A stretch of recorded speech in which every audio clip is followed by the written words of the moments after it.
Shalom, shalom. First and foremost, I want to give all praises, honor, and glory to Yahweh, Ba'ashem Yahushai, Ba'ashem Rakah HaKodash.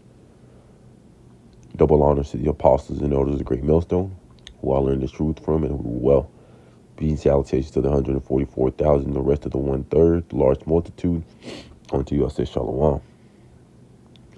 So today's lesson that I want to get into is about enduring the hell. We have to catch, when we come into this truth. Because ultimately we're being refined, in that hell that we're catching. We're being made more into the image of Yahweh Shai. Because that's ultimately, what we strive to be, is be more like Yahweh Shai. And, we're not going to be exactly, but, because we're in these corrupted bodies. But once we get changed, that's when the true transformation comes. But for now, while we're still in these chains of darkness, we have to endure that hell we have to catch, the different trials and tribulations, all the infirmities, dealing with the problems of the world and handling them, managing your way around, your personal life and still still pushing this truth out, because it's a balance. But I'm gonna get this first scripture. This is Acts chapter 14 and verse 22. And it reads, confirming the souls of the disciples and exhorting them to continue in the faith, and that we must through much tribulation enter in the kingdom of the Most High. Yeah, so we're gonna have to go through that straight and narrow path. Constantly keep pushing, through the adversity, that we have to go through. All the different trials and tribulations. Because ultimately, the path to the kingdom isn't gonna be a smooth, ride. It's gonna be like a roller coaster. You're gonna have your ups and downs. Constantly just having to push through all the ups and downs. You may get fired from your job. You may lose family members. Lose certain possessions. Lose cars. Catch all these different infirmities. But that's part of the process. Because ultimately we have to keep pushing through till the end. So I'm gonna get this next one. This is Matthew chapter 7 and verse 13. Enter ye in at the straight gate, for wide is the gate, and broad is the way that leadeth to destruction, and many there be which go thereat.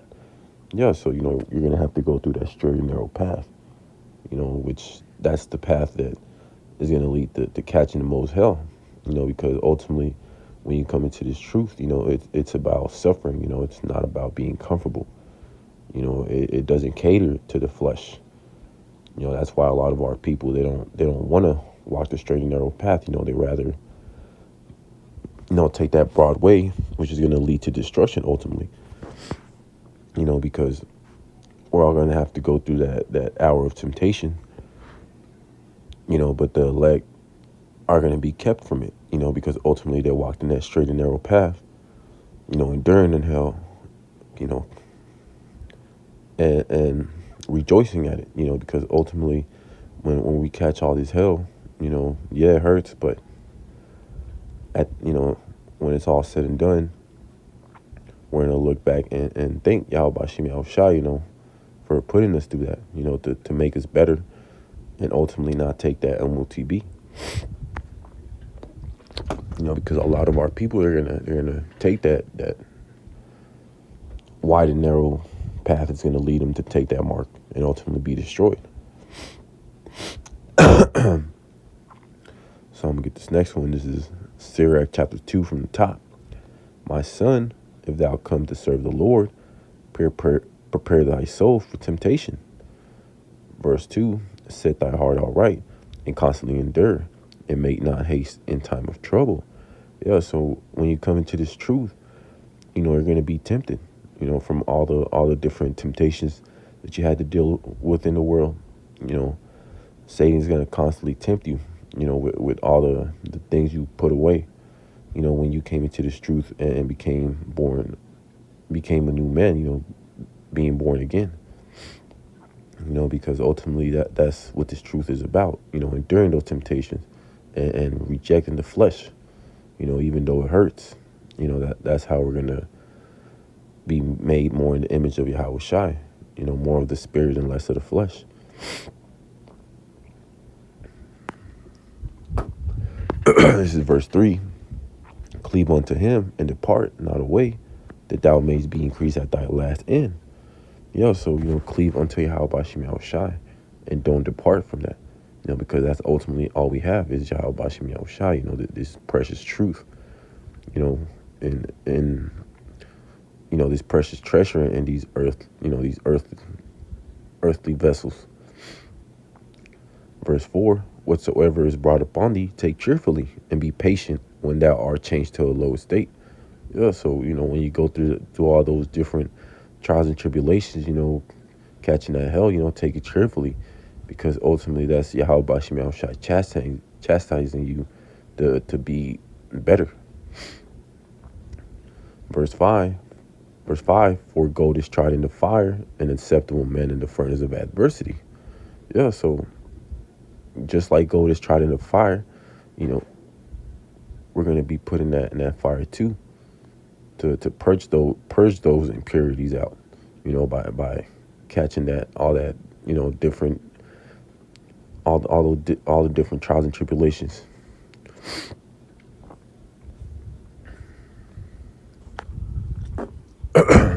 Get this next one. This is 2nd Esdras chapter 7 and verse 6. There is also another thing.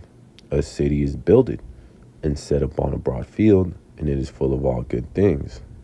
And that city is the kingdom of heaven, and it's going to be full of all the good things, we're going to have that true life, actually living. Unlike here, this society just consists of nothing but death. We're going to have, clean air, clean water, non-GMO foods. Our women are going to be in order, and ultimately we're going to have the laws, statutes, and commandments written in our inward parts, which ultimately leads to that immortality, because sin is death. So if we never sin, we're never going to die. Verse 7, the entrance thereof is narrow and set in a dangerous place to fall, like as if there were a fire on the right hand and on the left a deep water. So, that's describing how this straight and narrow path is, that leads to salvation, that leads to the kingdom of heaven, but ultimately it's going to be a very hard path, that only a couple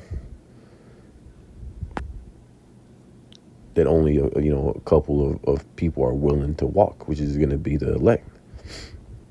In verse 8, and one only path between them both, even between the fire and the water, so small that there could but one man go there at once.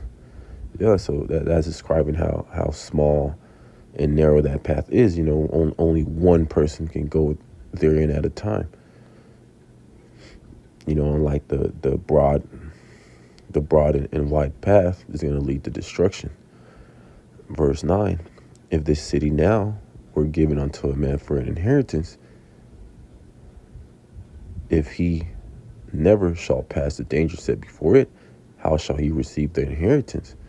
So, that's asking, how are you supposed to receive, the kingdom of heaven without going through that straight and narrow path, without having to catch, all the different trials and tribulations, constantly having to endure the hell that you have to go through.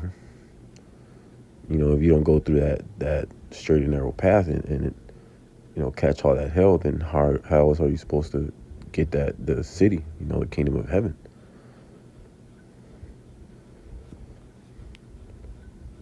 So I'm going to get this next one.